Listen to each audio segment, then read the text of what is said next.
I have a theory about baseball that I think also applies to life. You're either getting better or you're getting worse. My name's Brian. I'm 32 years old. I'm a professional baseball coach, and I have stage 4 melanoma. I know that it's not easy. I know the statistics are against me, but I also know that I'm still here. I am a survivor. I come from a single parent home. It was just my mom and I had a couple of uncles that would always kind of be around, and they were big Boston Red Sox fans, and kind of at a very young age instilled the passion for the game, and that's something that's stuck with me. There's so much failure in baseball. One of the things that I think separates the folks at the highest level of the game is the ability to handle that adversity. You do rely on other people. You have to have a team, to be successful. Who is this? Hi, my name is Lupe. I'm Brian's girlfriend. He's the love of my life. He's very comfortable with himself. He's a goofball, and I like that about him. Okay, flip it around. Your turn. I was one of those kids that played baseball all year round. Played through high school, and then had some college coaches say, hey, if you grow another 4 or 6 inches and put on another 50 pounds of muscle, you might have a chance to play. So, I got into coaching, was kind of living the dream. Maybe especially for young men, we feel like, well, if I feel good, then there's nothing wrong. And I think that as the years go by for us males, those power alleys kind of start developing there a little bit, and it became more and more obvious to me that there was something that looked a little unusual, kind of like a dark mole that was raised a little bit. I told him something about it, but he's a little stubborn, and the fact that he doesn't have any insurance delayed the process. He went to the dermatologist. He had a shave biopsy. They sent it in for testing. Came back, melanoma. I had no idea what melanoma was. Everybody, I think, maybe has heard of skin cancer. They felt like at the time that they had got it all. The tone and the mood with the oncologist was, hey, you're gonna live a normal life. Come back and see us after the end of the season just for a formality checkup. We were happy. We were like, whoo, we're in the clear. So I went to Wichita, and I was a baseball coach for a minor league team, the Wichita Wingnuts. Probably 2.5 months from the surgery, I started noticing again some discoloration on my scalp. Literally the day that I got back from my baseball season, I scheduled an appointment with the surgeon, and again, I walked in and it was kind of like, whoa. The surgeon immediately prepped a room for surgery, and again, got in there and cut it out. In the meantime, I had set another appointment with the oncologist. Again, CT scans, there's some spots, other places that we're concerned about. Lung biopsy came back positive for melanoma. PET scan revealed that it is indeed in the lungs. It's in the middle of my chest, it's in my back. And as he called it, it's a very mean melanoma. I probably just spaced out for the next 10 minutes because it was kind of like, for weeks leading up to that point, you feel like if it's in my lungs, I'm done.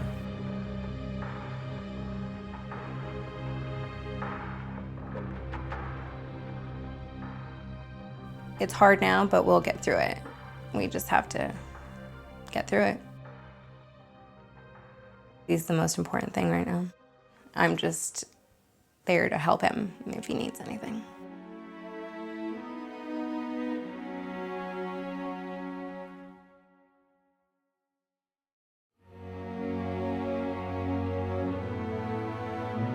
There is no roadmap for this disease.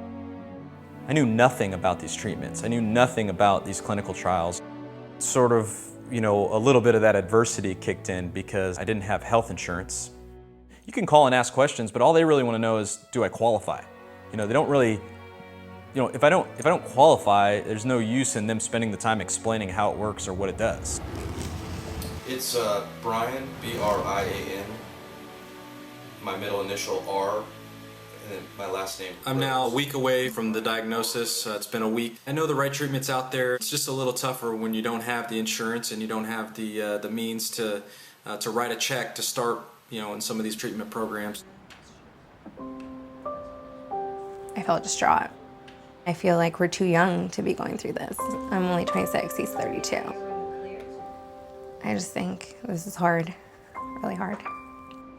We had a conversation not long ago. You're either in or you're out. I felt like it was important to let her know that it's okay to be out.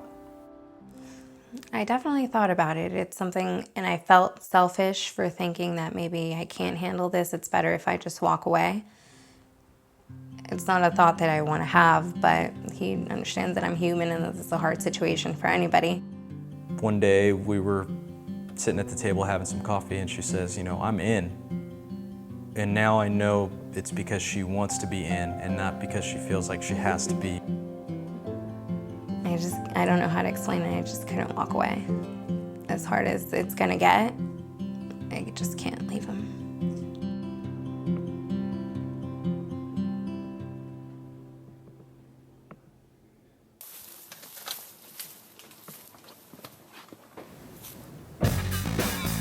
It's, I guess, not something commonly discussed when you're being diagnosed with cancer, and one of the things that we sort of discovered was, some of the treatments can and really will affect our future in terms of having a family and, my fertility in particular, and so... I was like, we have to do something now. Who knows if you'll start chemotherapy next week? And I came up on this website, Livestrong, and then I called. Livestrong stepped in, more specifically the Sharing Hope program, and gave us some relief in terms of the financial side of it. It's like, okay, you've got all these things that we're worried and concerned about. We'll check that off the list. So I banked my sperm today. Someone also referred us to the navigation services at Livestrong. Just in the matter of a couple of weeks, I've spent so much time on their website. There are questions that I just don't know the answers to, and there are programs and resources out there that we just don't even know exist. Livestrong to me means hope and fight. Somebody told me that the original name for Livestrong was Fight Like Hell, and I've never been afraid of a fight. Great, thank you, thank you. Today seems to be kind of a turning point. I have qualified for a program that will not only help with getting the treatment started, they will also help relieve some of the bills and some of the debt that I've already incurred. I also today finished my application for Social Security, which means opening some new doors with Medicaid and Medicare. We need help financially. And that's something that I had to realize. I wanted to be Wonder Woman there for a while, and I just had to realize that I can't handle everything and I need help. I never expected Brian to move back into the house or even be willing to. He's very independent. We wanted to make sure that just in case he needed round-the-clock assistance, moral support, or whatever it was, that all of us could help care for him. Just yesterday, I got the news that I have been accepted into a Medicaid program, a state health insurance program. That's really opened up some doors for me as far as treatment options. I now have an appointment with the folks at MD Anderson. Though we're a little bit scared, it's nice to know that we have access. So here we are in Houston. We made it. It's actually our third day here. I'm scheduled to have surgery about 9 o'clock this morning. The tumors will actually be sent to the lab as part of a clinical trial. They cut a chunk of disease of active melanoma out of my butt cheek, clone my own T cells to just essentially overwhelm the cancerous tumors with all my hero cells. I kind of have a running joke now. What I'm looking to do here is really pull the cure for cancer out of my ass. Brian is currently receiving biochemotherapy. It has shown to have a high response rate. Still, the survival rate from stage 4 melanoma is not that great. I guess I was as prepared as I could be.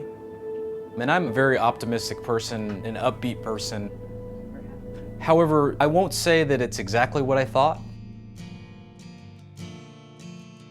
One of the drugs, the nurses would bring it in for administering, and it was like we landed on the moon or something. I mean, they walked in like these hazmat suits. I kind of said, you guys don't even want to touch this, and yet you're gonna shoot it into my body. You get to a point after a couple of days of treatment where getting up and trying to take a little walk around the nurses' station, they celebrate that there. Going down to the hospital and watching him in his treatments, my only recourse really is to press the button to call for the nurse. I can really only do so much when I'm used to being able to just fix it. It was actually like a day or two after I got home from the treatment where I had some fear. I had a little hint of defeat that was sort of latching itself onto me. Am I ever gonna be normal again? Am I gonna feel like Brian again? This disease has changed my perspective on a lot of things. Some of those things that I used to do that were just meaningless now have just a new sense of importance. Like walking out the front door and maybe going to the mailbox. Where are we headed, babe? We're gonna go check the mail. What'd you get, babe? Pathology bill. Nice. What? We're falling behind. So we have our follow-up today with Dr. Holmesy. Get the results for scans, CT scans and MRIs. It's kind of a reality check, you know? It feels kind of weird to say that too. If everything goes well, I'll be back in for chemo. Yeah. If things don't go well today, we'll be kind of waiting for their plan B. Yeah. It is crazy though, like just the anticipation. I hope the chemo is like a swimming pool, and the cancer cells are like a dude jumping in a cold pool. You know, they just shrivel up. This is not a PG rated video. No. Rated R. Livestrong After Dark. The scans from this times are showing some improvement in some of the lesions, but some of the lesions continue to be stable. Some of them are maybe minimally larger. Okay. Something that we call in oncology mixed response. When he came in, I did a scan before I started the treatment. With the treatment, it seems like things are rather stable. I wouldn't call it a home run.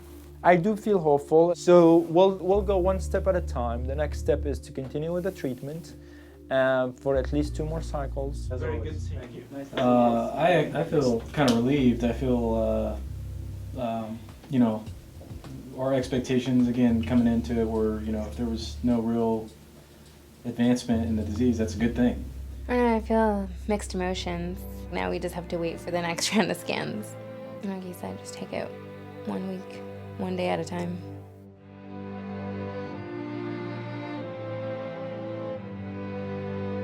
Anything he needs, he can ask me because I'll be there for him.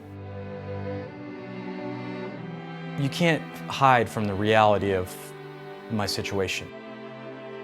I have down days, but the best of friends and the best of family and support, that's when they really kick in. I feel very lucky and fortunate that when I needed it the most and when I continue to need it, it just gets better every day.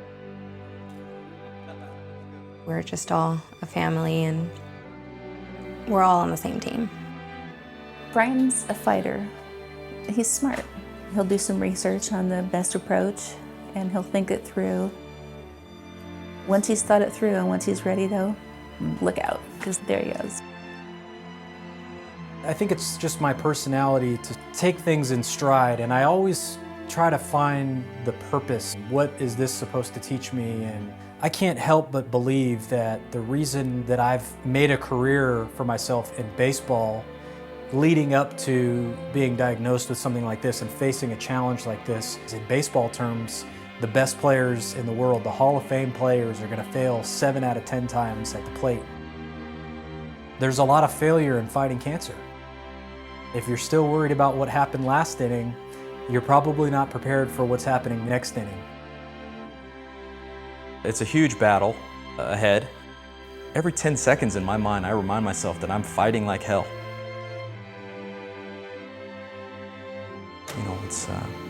that's what I gotta do.